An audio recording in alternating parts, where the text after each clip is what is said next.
En el capítulo anterior, España y la Segunda Guerra Mundial, el peligroso equilibrio entre la neutralidad y la no beligerancia, el breve predominio de la Falange y la tentación fascista, las luchas internas dentro del régimen. Los monárquicos reclaman la restauración, los costes de tratar de imponer una economía autárquica.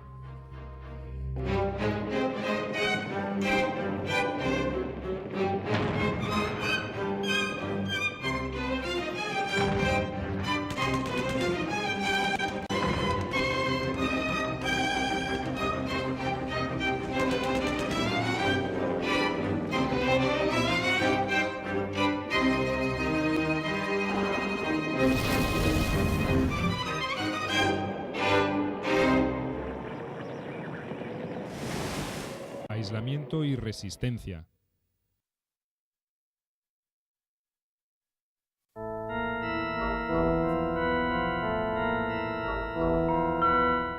Con la victoria aliada contra el Eje, el régimen de Franco ingresó en el purgatorio del aislamiento internacional. El generalísimo había tardado demasiado en convencerse que la suerte de la Alemania nazi estaba echada, y esa actitud agravó la condena. Había sido un amigo inconsecuente de Hitler y Mussolini y un colaborador tardío de Churchill y Roosevelt. Pero lo que más molestaba a las potencias victoriosas no era ese pasado germanófilo, sino su presente de dictador inconmovible en una Europa liberada para la democracia. En esa Europa, recuperada a un altísimo costo para orgullo de Occidente, el franquismo era como una afrenta, una rémora de un pasado que se quería dejar bien atrás. Ya en marzo de 1945, el presidente de Estados Unidos, Franklin Roosevelt, que antes había garantizado a España el respeto a su neutralidad, advirtió que los tiempos habían cambiado. A través de su embajador, Norman Armour, le hizo saber a Franco que no hay lugar en las Naciones Unidas para un gobierno fundado en los principios fascistas. El país no sería incluido en los planes de ayuda económica para la reconstrucción y políticamente quedaría fuera del mundo. El 19 de junio, la Conferencia de San Francisco, asamblea inaugural de la ONU, a la que España no había sido invitada, certificó su ostracismo. México propondría con éxito su exclusión de ese organismo. Poco después, en agosto, las potencias aliadas reunidas en Potsdam ratificarían la condena.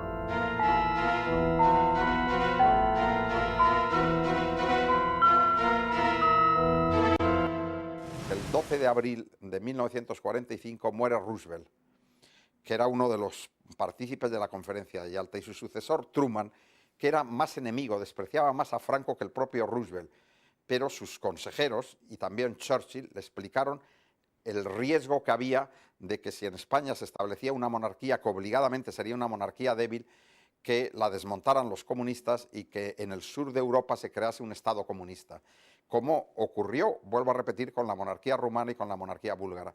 Entonces, Truman, tapándose las narices, prefirió la España franquista al riesgo de una España stalinista. Y cuando se celebra la conferencia de Potsdam, que como usted sabe es en el mes de julio, ese mismo año de 1945, los aliados, es decir, Truman y Churchill, acuden a la conferencia dispuestos a no entrar ya en España, a condenar el régimen de Franco ideológicamente de todas maneras, pero no a entrar militarmente en España. El aislamiento que sufre España a partir de 1946, en concreto a partir del 12 de diciembre de 1946, viene determinado por las relaciones internacionales del momento. Por una parte, se está empezando a consolidar lo que se llamaba en aquel momento el Western Bloc, el bloque occidental, compuesto por las naciones no ocupadas por el Ejército Rojo, más Estados Unidos. Este grupo tenía que dar forma a una unidad en torno a un principio positivo. Ese principio positivo era la democracia. Eran naciones que se unían para defender sus libertades. Incorporar a alguien como Franco rompía esa idea. En el invierno de 1946, Panamá pidió a los miembros de la flamante ONU que se hicieran efectivas las sanciones previstas en San Francisco y Potsdam. Pocas semanas después, fue Polonia, ya bajo la órbita de Moscú, la que planteó que Franco era un peligro para la paz mundial. La presión sobre España se incrementó considerablemente con la retirada de embajadores y su marginación de diferentes organismos internacionales. Las restricciones comerciales y financieras acentuarían el oprobio, pero no llegarían al virtual bloqueo que exigía la Unión Soviética. La Unión Soviética está sufriendo presiones de Estados Unidos en Naciones Unidas, en el Consejo de Seguridad, para que libere de presión a los estados que han quedado bajo el control del Ejército Rojo.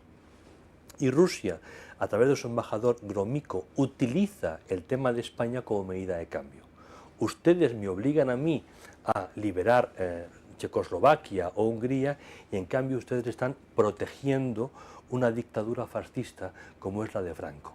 Este juego de tensiones es lo que va a llevar finalmente al aislamiento que se proclama con la resolución de 12 de diciembre de 1946. Los soviéticos desplegaban un juego estratégico muy complejo sobre la península ibérica.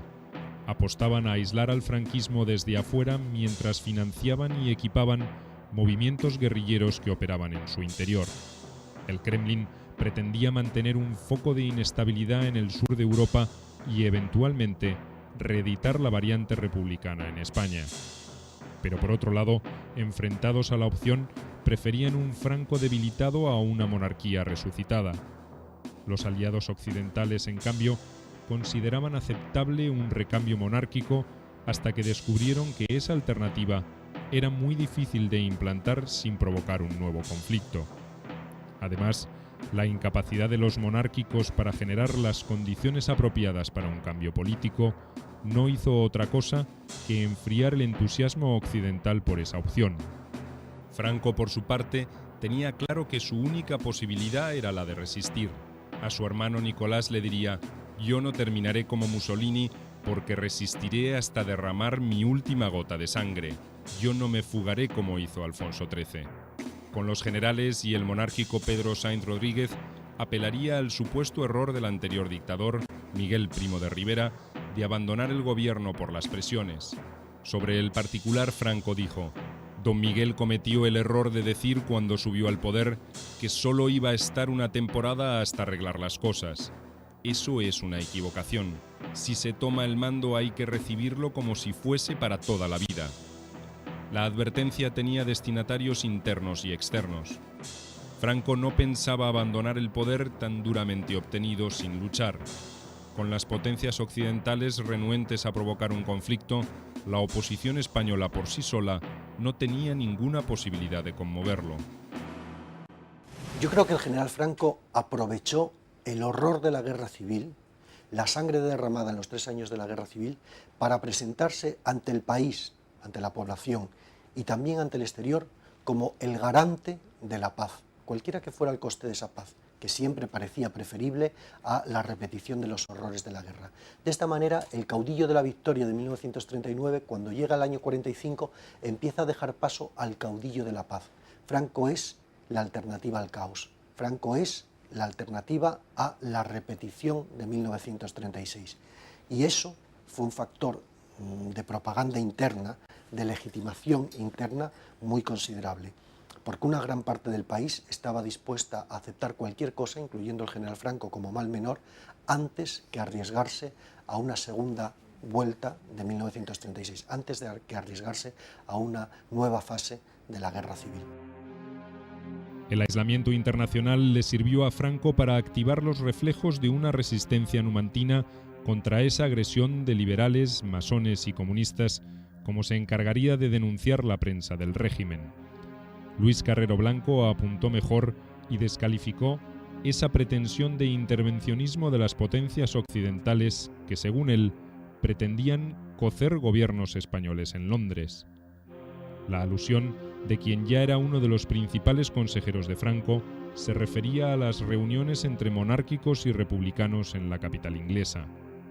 Conspiraban para tratar de encontrar una alternativa al régimen, pero sus negociaciones infructuosas solo servirían para que el franquismo agitara los fantasmas del pasado y para que los gobiernos occidentales advirtieran sus escasas, si no nulas, posibilidades de éxito. Cuando la derrota del Eje ya era evidente, Franco emprendió una supuesta transformación de su régimen para tratar de adecuarlo a la nueva realidad. En julio de 1945 promulgó el Fuero de los Españoles, la tercera de las leyes fundamentales de su gobierno, después de la del Fuero del Trabajo y la Ley de Cortes. Se trataba de una especie de Carta de Derechos Civiles que no modificaba la esencia autoritaria de su régimen, transformado ahora en una democracia orgánica según su propia definición.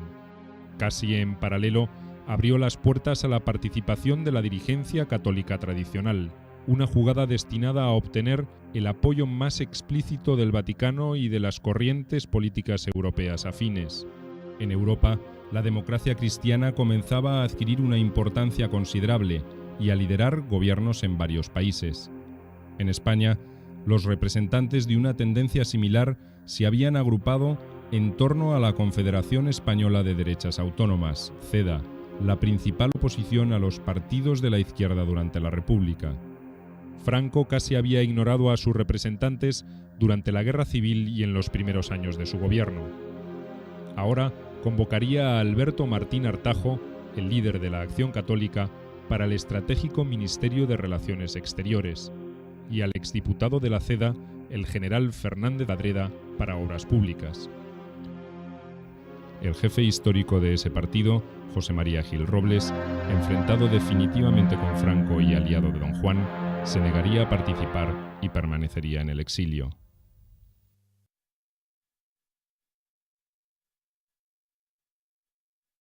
Martín Artajo es católico, es como presidente de la Acción Católica o un altísimo cargo de la Acción Católica, pero es franquista. Y entonces consulta a Plaidenien y tal vez Plaidenien, esto no me consta, consulta a Nunciatura o Secretaría de Estado, por tanto es con la bendición de la Iglesia que entra a salvar a Franco en aquellos años más críticos, dar una imagen del gobierno de Franco. Franco fue camaleónico, podía cambiar de color mientras conservara él el poder. Entonces, un gobierno que sea menos falangista, menos militaroide y más tirando a demócrata cristiano, que es lo que estaba de moda en el Vaticano. Una democracia cristiana, no la de Gasperi, sino esta democracia manejada por la curia vaticana.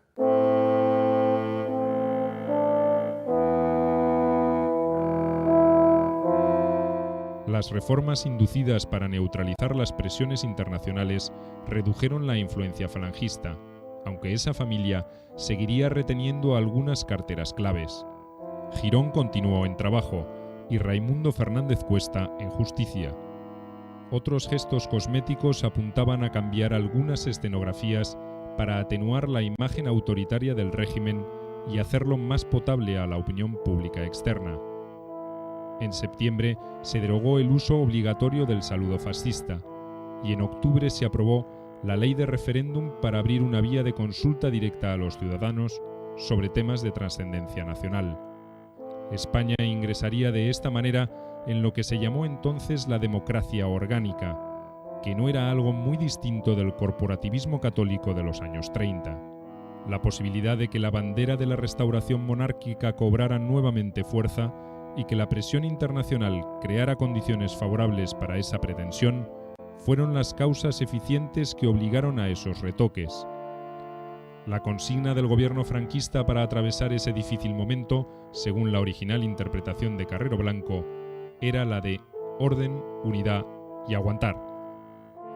El ingreso de los representantes católicos en el gobierno generó tensiones con los falangistas que comenzaban a sentir que declinaba su influencia. Un símbolo de ese retroceso fue la salida del gobierno de José Luis Arrese, quien desde 1941 se había encargado de moderar los excesos fascistas de la Falange. Arrese, que se había opuesto a la institución del Fuero de los Españoles, igual que los otros ministros falangistas como Girón y Rein Segura, resistió también otras medidas aperturistas defendidas por Artajo. La amnistía para delitos de la guerra civil, reformas electorales de las Cortes, Un menor rigor en la aplicación de la censura y la ley de referéndum fueron algunas de ellas. El general Franco tuvo una concepción muy instrumental de su partido unificado, de la Falange Tradicionalista. Un partido que estaba ahí para servir como cantera de fieles servidores administrativos, una de sus principales funciones, que estaba ahí también para encuadrar la sociedad civil a través de sus organismos delegados, que estaba ahí para formar lo que él llamaba la claque que rompe aplaudir en el teatro, es decir, para ser ese factor de movilización necesario para tener un mínimo consenso plebiscitario en la calle. Al margen de eso tenía una función política de contrapeso de otras familias. Su concepción es que los falangistas más partidarios del regencialismo, es decir, no precisamente monárquicos, y faltos de cualquier líder indiscutido que no fuera el propio general Franco, no tenían a dónde ir y, sin embargo, podían servirle a él como cortapisa a las demandas monárquicas en un primer momento, luego católicas, de restauración del pretendiente o de alteración del equilibrio de poderes dentro del régimen. El poder de la Falange, con todo, ya no era el de los primeros años de gobierno, aunque Franco se negara a prescindir de su colaboración, como le sugerían algunos ministros. Para el caudillo, la Falange siempre sería útil para mantener el espíritu del movimiento de 1936 y para proveer de cuadros administrativos a la burocracia gubernamental. Cuando en 1945 Artajo le pidió directamente la disolución de la FET, Franco le respondió que se trataba de un instrumento eficaz, un baluarte contra la subversión y hasta de un escudo para las críticas, porque se les inculpa por los errores del gobierno.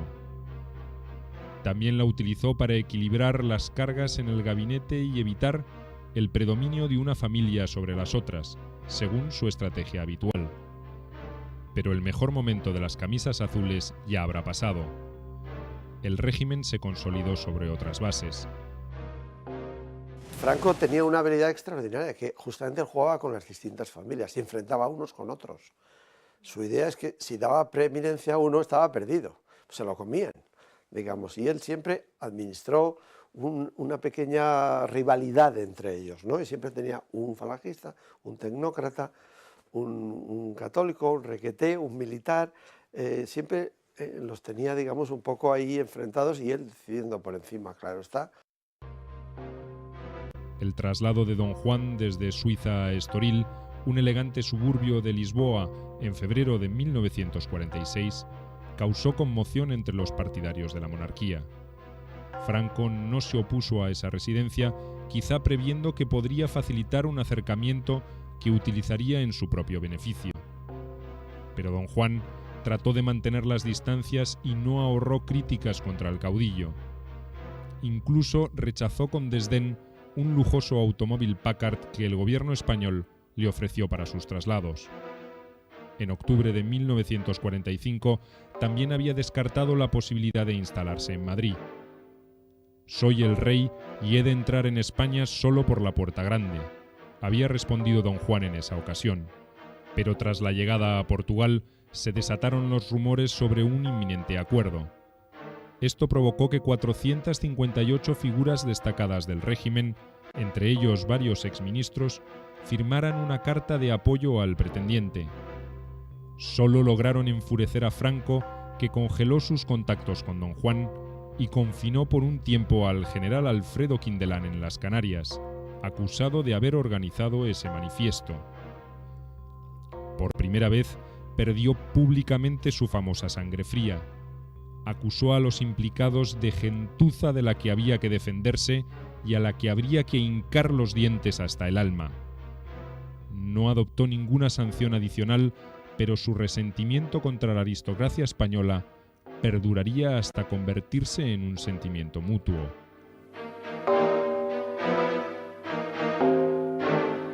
Cuando en febrero de 1945, como consecuencia de la conferencia de Yalta, Don Juan sabe que va a ser el rey de España y hace su manifiesto del 19 de marzo, me parece que es de 1945, se encuentra en Suiza, y Suiza es un sitio complicado de relación con España. Entonces piensa dónde puede ir y al final acepta lo que le proponen algunos consejeros que se instale en Portugal, porque el dictador de Portugal, Oliveira Salazar, aunque tenía buena relación con Franco, era el gran amigo de los aliados, era el gran amigo de los británicos. Y entonces, en febrero de 1946, don Juan llega a Estoril con la idea de que en pocas semanas iba a entrar en España. Ya no era así. Ya Truman había decidido que no se hiciese la restauración, pero él todavía no lo sabía y además no lo creía.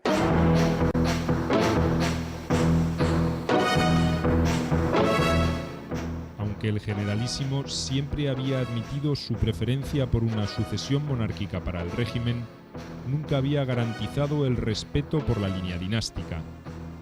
Tampoco había insinuado plazos para que ese recambio se hiciera efectivo. Ahora movería sus piezas para quitarle a los monárquicos más intransigentes su principal bandera de resistencia.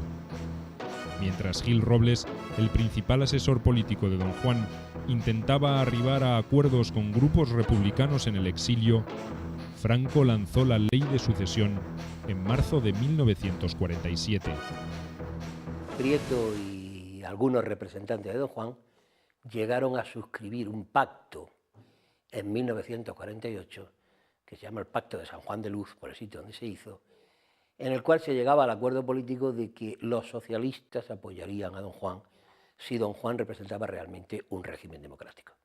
Y no solo esto, un enviado de don Juan, en el año 46, ya antes, se entrevistó con el líder más carismático del socialismo español, con Largo Caballero, en París. Eso es una cosa poco conocida, pero está en los libros y yo mismo he escrito sobre ello. Entonces, Caballero, el feroz revolucionario, ya la vida había enseñado mucho a todos y le dijo al marqués de Carvajal, que era el emisario, que si la vuelta de la monarquía significaba que fuera una decisión democrática de los españoles, él la apoyaría. Este acuerdo, en fin, habla de una incorporación de España al mundo occidental, de que haya una reconciliación. Es decir, que lo que plantea es que la situación, el futuro español tiene que ser sometido a una consulta popular, ¿no? En todo caso, inmediatamente después se produce, o simultáneamente se produce el encuentro de don Juan de Borbón con Franco, con lo cual parece que el pacto llega demasiado tarde. De todas formas, yo creo que lo importante de este pacto es esa primer encuentro entre los vencedores de la guerra civil y un sector de los vencedores de la guerra civil y de los vencidos. La Ley de Sucesión consagraba a España como reino y al generalísimo como regente perpetuo, con atribuciones para elegir a su sucesor real cuando lo estimara conveniente.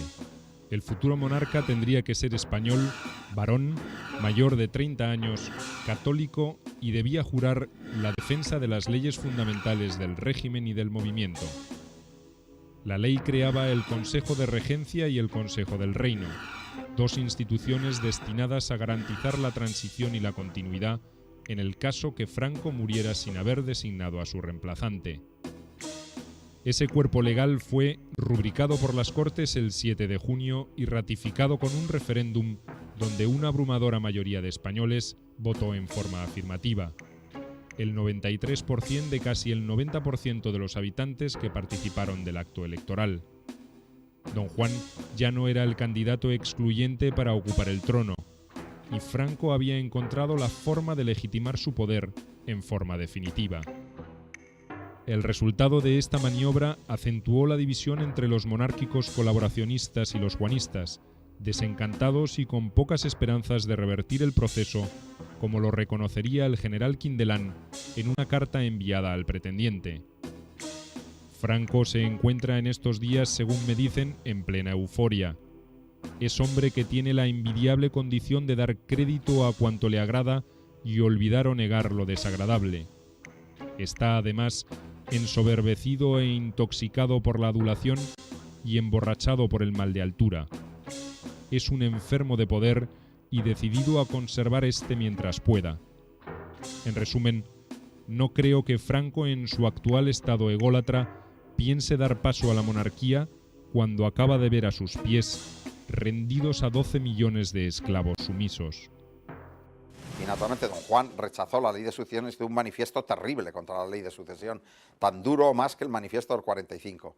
lo cual pues todavía enrareció más las relaciones entre Franco y don Juan. Si a eso le unimos el pacto de San Juan de Luz con los apestados socialistas para Franco y también con el apestado Gil Robles en 1947, la situación fue terrible. Don Juan terminaría aceptando lo inevitable. En agosto de 1948 accedió a entrevistarse con Franco en el yate Azor, en el Golfo de Vizcaya, desoyendo el consejo de algunos de sus principales asesores.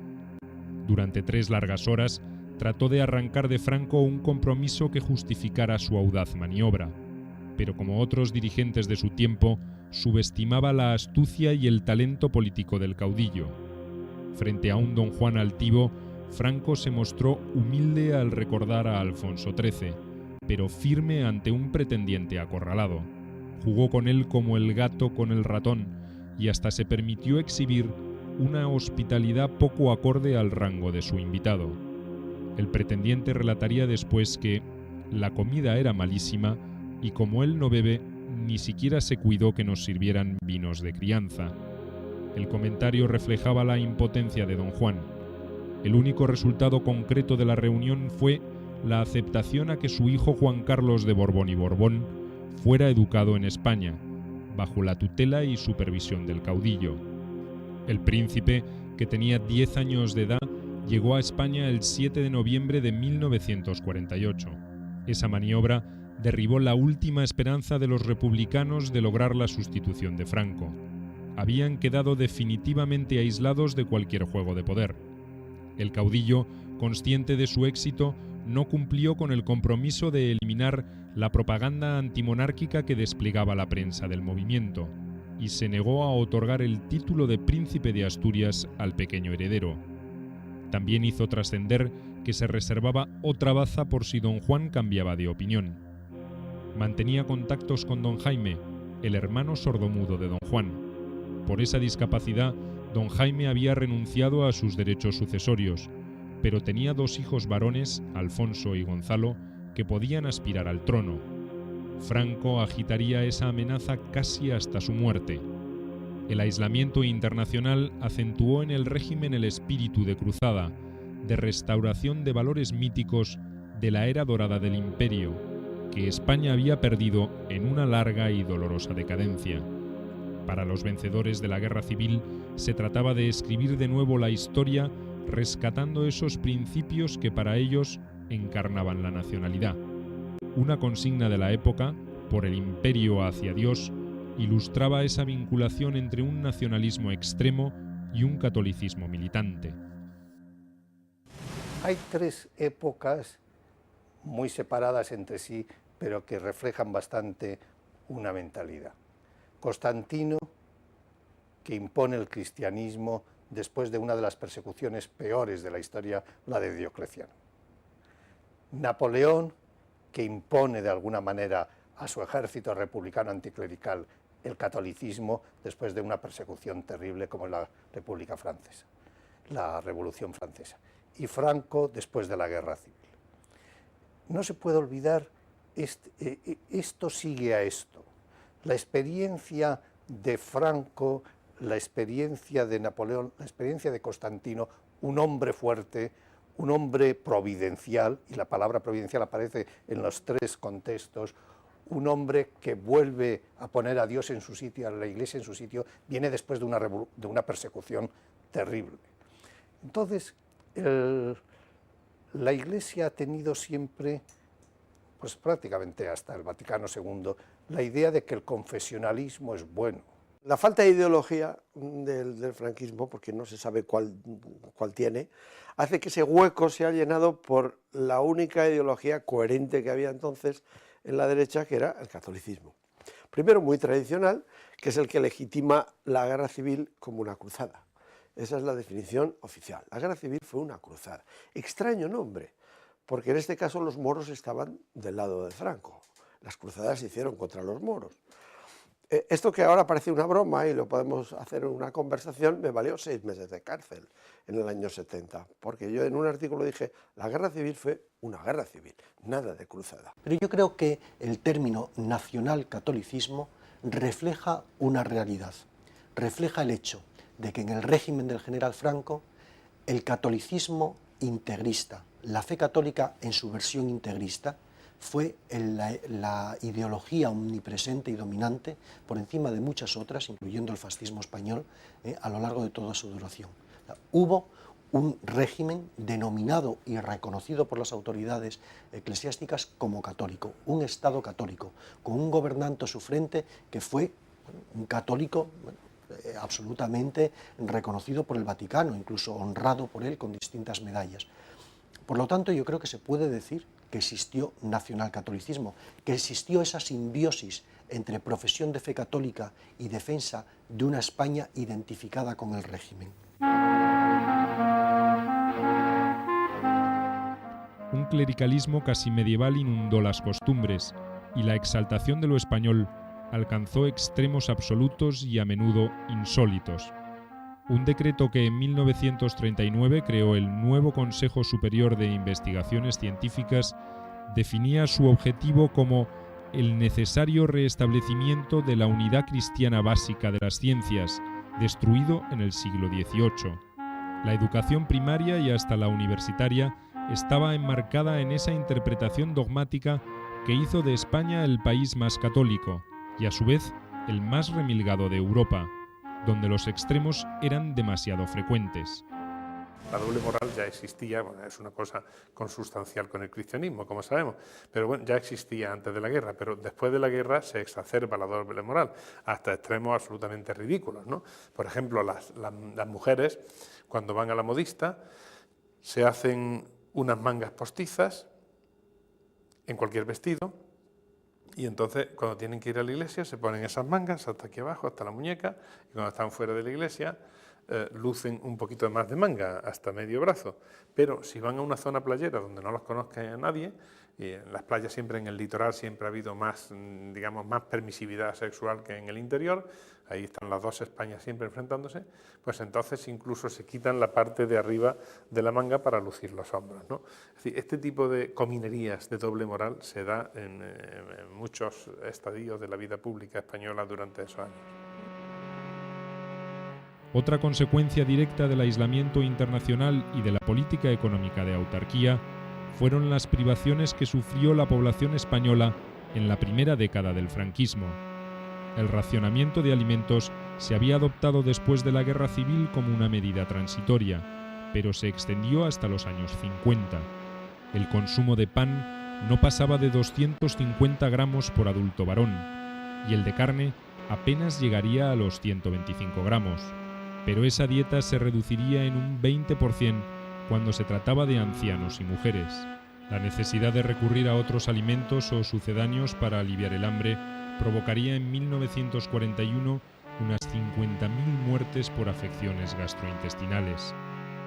La miseria también favoreció la propagación de enfermedades infecciosas como la tuberculosis, que mató a 26.000 personas entre 1940 y 1942. Como el racionamiento afectaba a todas las clases sociales, pero especialmente a las más bajas, no era de extrañar que muy pronto floreciera el extraperlo, un rentable mercado clandestino de alimentos. Ese mercado negro permitiría a grandes comerciantes enriquecerse aún más a costa del hambre ajeno, o a pequeños contrabandistas sobrevivir con menos privaciones que sus vecinos. En el caso del trigo o del aceite, esas transacciones ilegales casi superarían a las oficiales. Lo que ocurre es que hay una minoría que saca provecho de eso, los que entonces, es decir, el mercado negro, digamos en vocabulario internacional, pero aquí se llama extraperlo, ¿no? Entonces los extraperlistas son gente que sacan provecho de ese tipo de cosas, ¿no? Es decir, acaparan alimentos que están racionados, los venden por encima de la marca y se hacen grandes fortunas.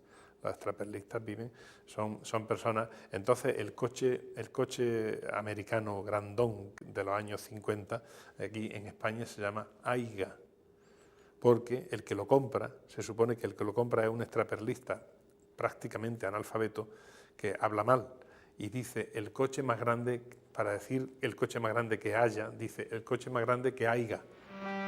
El crecimiento vegetativo de la población, que era del 11,4 por mil en 1930, descendió a 0,9 en 1941. y recién en 1948 superaría los límites prebélicos. La tasa de mortalidad, del 16,9 por mil en 1930, se elevaría a un 18,7 también en 1941, con dolorosos picos en el caso de los niños. A mediados de 1941, Carrero Blanco informaba a Franco que había zonas de hambre en el país, especialmente en Andalucía, Extremadura, Castilla-La Nueva y en el litoral mediterráneo.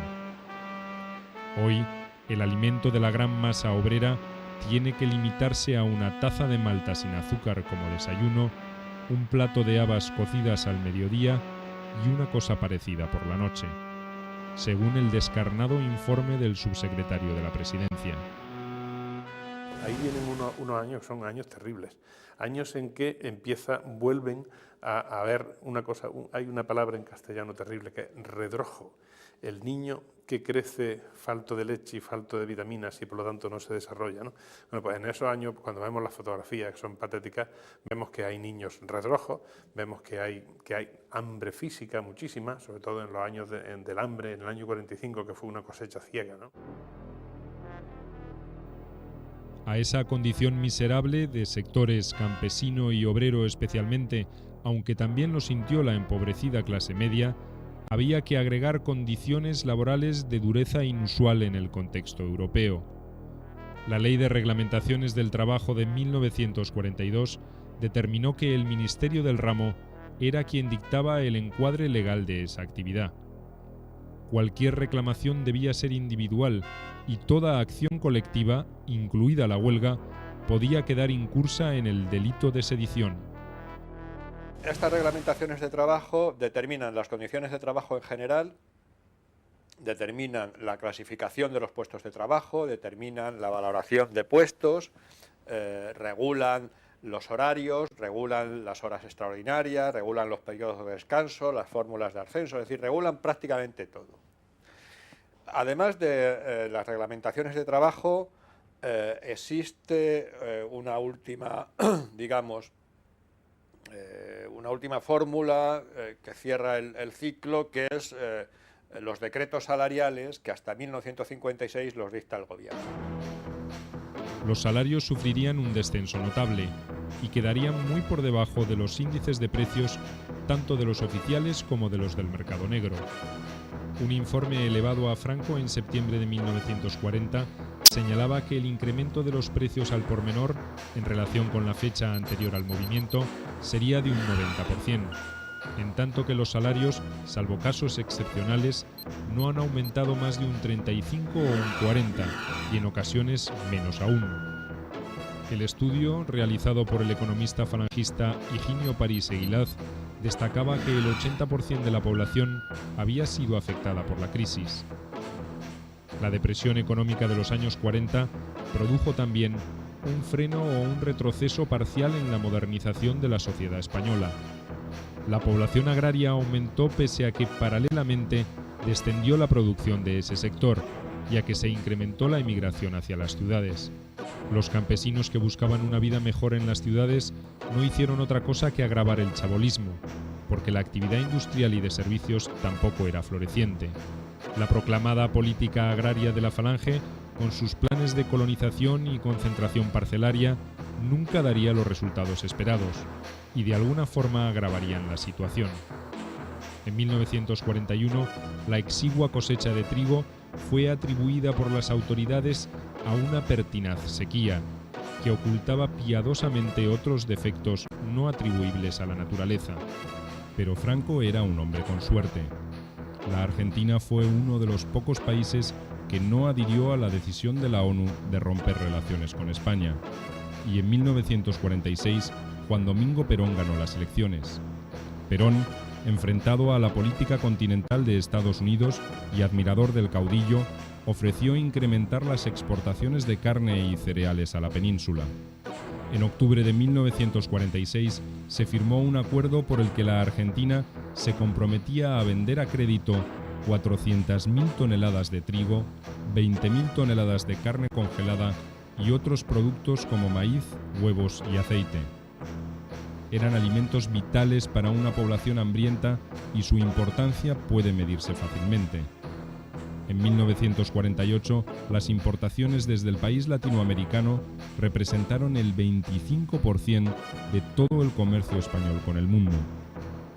Esa relación le otorgaría también a Franco un éxito diplomático y mediático.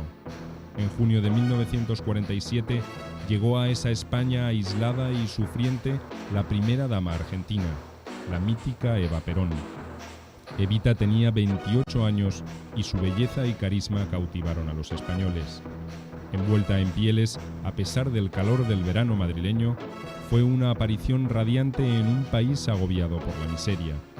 El caudillo aprovechó muy bien esa visita para demostrar a sus compatriotas que no estaban solos, y el aparato de prensa del régimen le otorgó una gran trascendencia al apoyo y los elogios que Evita prodigó a su gobierno.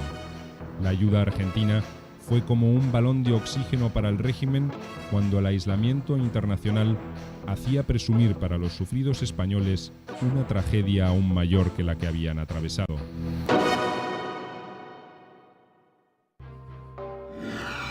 En el próximo capítulo, el fin del aislamiento internacional en el contexto de la Guerra Fría. Un régimen indeseable pero necesario. Concordato con el Vaticano y acuerdos con Estados Unidos, dos éxitos de la diplomacia franquista. La oposición monárquica y la republicana se quedan sin apoyos.